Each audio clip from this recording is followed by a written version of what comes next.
إن بطش ربك لشديد إنه هو يبدئ ويعيد وهو الغفور الودود ذو العرش المجيد فعال لما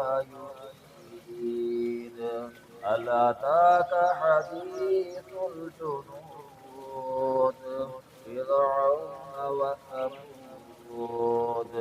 بل الذين كفروا في تكذيب والله من ورائهم محيط بل هو